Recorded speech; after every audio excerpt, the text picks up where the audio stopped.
guys, I would like to disclose before I start this video that no, I'm not a makeup artist and I do not know my brushes from my left to my right.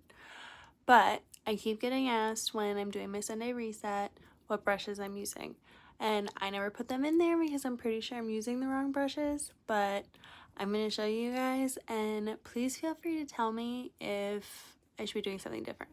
See, I have plenty of brushes, but again, I just don't know what to do with them, and you'll see like this brush, I have no idea what to do with it, or the next one.